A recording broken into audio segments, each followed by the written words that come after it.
AP ఉద్యోగులకు జగన్ ఏడాది పాలన కానుక. తెలంగాణ ఉద్యోగుల్లో అసంతృప్తి. తీవ్ర ఆర్థిక ఇబ్బందులతో సతమతమవుతున్న ఏపీలో జగన్ సర్కార్ ప్రభుత్వ ఉద్యోగులకు మే నెల పూర్తి వేతనాన్ని ఇవ్వాలని నిర్ణయించగా, తెలంగాణలో మాత్రం ప్రభుత్వ ఉద్యోగుల జీతాల్లో కోత పడనుంది. కరోనా వైరస్ను కట్టడి చేయడం కోసం లాక్డౌన్ విధించడం వల్ల తెలంగాణ ఆర్థిక పరిస్థితిపై తీవ్ర ప్రభావం పడింది. ఉద్యోగులకు జీతాలు ఇవ్వడం కూడా కష్టం కావడంతో ఏప్రిల్ నెలకు సంబంధించి ప్రభుత్వ ఉద్యోగుల జీతాల్లో కేసీఆర్ సర్కార్ కోత పెట్టింది.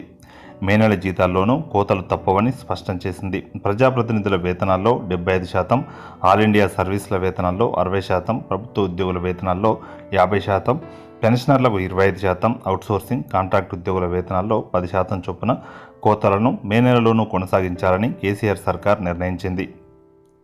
ప్రభుత్వం తీసుకున్న నిర్ణయం పట్ల ఉద్యోగులు అసంతృప్తితో ఉన్నారు. పొరుగున ఉన్న ఏపీలో మే నెల పూర్తి వేతనాలు ఇవ్వాలని జగన్ సర్కార్ ఆదేశించింది. మే 30వ తేదీతో ఏడాది పాలన పూర్తి చేసుకుంటున్న జగన్ ఉద్యోగుల్లో ప్రభుత్వం పట్ల అసంతృప్తి కాకుండా జాగ్రత్త పడుతున్నారు. ఇప్పుడు ఏపీ ఆర్థిక పరిస్థితి దృష్ట్యా ఉద్యోగులకు పూర్తి వేతనాలు ఇవ్వడం గొప్ప విషయమే. దీంతో అప్పుల ఊబిలో చిక్కుకున్న ఆంధ్రప్రదేశ్ ఉద్యోగులకు పూర్తి జీతం ఇస్తుంటే ధనిక రాష్ట్రం దేశాన్ని సాకే కొద్దీ రాష్ట్రాల్లో మనం ఒకటి అని ఘనంగా చెప్పుకునే కేసీఆర్ మా జీతాలు మాకు ఇవ్వడానికి ఇబ్బంది ఏంటని ఉద్యోగులు ప్రశ్నిస్తున్నారు.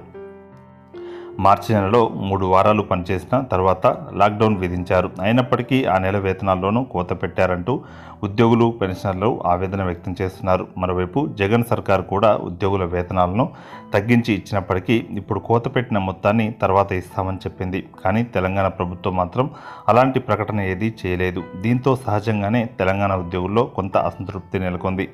మే నెల వేతనాల్లోనూ కోత విధించాలని నిర్ణయం తీసుకోవడం, పొరుగున ఉన్న ఏపీలో పూర్తి వేతనాలు అందిస్తామని ప్రభుత్వం ప్రకటించడంతో తెలంగాణ ఉద్యోగుల్లో అసంతృప్తి మరింత పెరిగింది. జీతాలు ఇవ్వలేని స్థితిలో ధనిక రాష్ట్రం ఉందని బీజేపీ నేత బండి సంజయ్ లాంటి వారు కేసీఆర్ సర్కారుపై విమర్శలు గుప్పిస్తున్నారు. కానీ ప్రభుత్వ వాదన మాత్రం మరోలా ఉంది. మే నెలలోనూ రాష్ట్రానికి తక్కువగా ఆదాయం వచ్చిందని, ఈ మొత్తం ఉద్యోగుల వేతనాలకు చెల్లింపులకే సరిపోతే ప్రతి ఏటా 37,400 అప్పుల కిస్తీలను కట్టడానికి డబ్బులు ఎక్కడి నుంచి తేవాలి? మిగతా ఖర్చుల సంగతి ఏంటని సర్కారు ప్రశ్నిస్తుంది. ఎఫ్ఆర్బిఎం పరిమితి పెంచిన అనేక నిబంధనలు విధించారని, కేంద్రం రుణాలు రీషెడ్యూల్ చేయలేదని చెబుతుంది.